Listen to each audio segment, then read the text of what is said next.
अगर राहुल गांधी के ये 3 बयान नहीं आए होते तो शायद सरकार सदन के भीतर दबाव में होती और उसे जवाब देना पड़ता। 7 दिनों में जैसे ही सदन में अडानी का मामला उठाती है, वैसे ही राहुल गांधी से माफी की मांग बीजेपी के सांसद उठाने लगते हैं।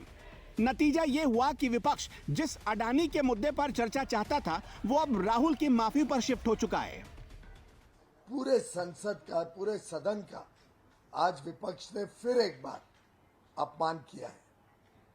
मुझे लगता है जब कोई व्यक्ति या कोई दल के पास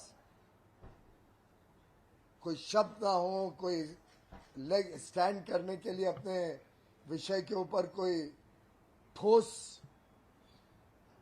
बात ना हो, एक वीक विकेट पे कोई खड़ा हो, तभी इस प्रकार के हल्के कारनामे सुर्खियों में बने रहने के लिए विपक्ष आज कर रहा है।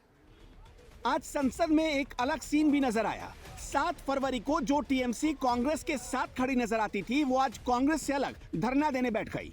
यानी विपक्ष को अब लगने लगा है कि बीजेपी जानबूझकर राहुल को आगे करना चाहती है और काम के मुद्दों को डिरेल कर देना चाहती है। विपक्ष इसे बीजेपी की स्ट्रैटेजी मान रहा है। उसके मुताबिक अगर लड़ाई राहुल वर्सेस मोदी की हो गई तो बीजेपी आसानी से जीत जाएगी।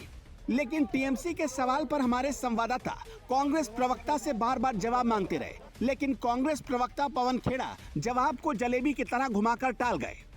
हिज मास्टर्स वॉइस आपने सुना था ना, बचपन में एक एचएमवी आता था, कलकत्ता से ही आता था, उसका नाम था हिज मास्टर्स वॉइस। अब आगे आप खुद समझदार हैं मास्टर कौन है, आवाज किसकी है। आप कह रहे हैं कि मैं जो कह रहा हूँ वो मैं कह चुका हूँ। कलकत्ता से एक एचएमवी आता था, हम बचपन में बड़ा सुनते थे, आपने भी सुना होगा। तो उसका फुल फॉर्म था हिज मास्टर्स वॉइस।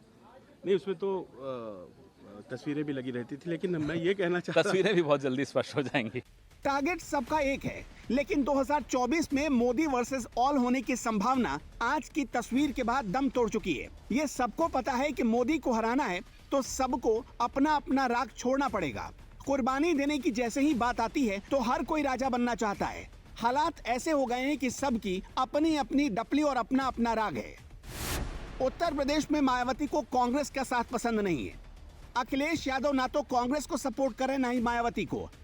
महाराष्ट्र में महाविकास अघाड़ी है, लेकिन शरद पवार अलग प्रधानमंत्री के दावेदार हैं। बिहार में कांग्रेस आरजेडी के साथ सरकार में है, लेकिन राहुल गांधी को प्रधानमंत्री बनाने की बात पर आरजेडी चुप हो जाती है। बिहार के मुख्यमंत्री नीतीश कुमार प्रधानमंत्री के अलग दावेदार बन गए। एमके स्टालिन, केसीआर, शरद पवार सबसे अपनी दावेदारी मिलकर पेश कर चुके हैं। ममता बनर्जी अकेले चुनाव लड़ने का ऐलान कर चुकी हैं।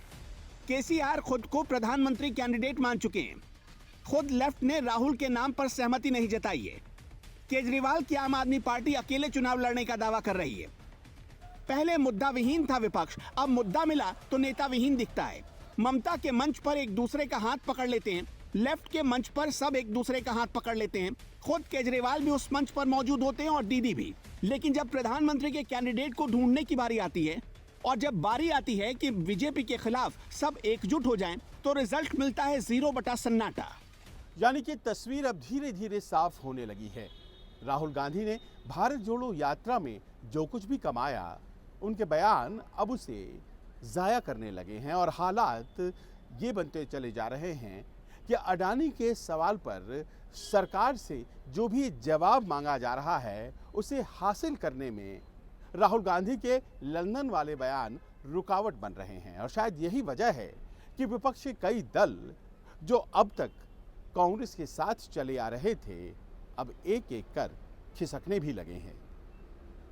कैमरामैन अजय सिंह के साथ संजीव त्रिवेदी, न्यूज़ 24 दिल्ली।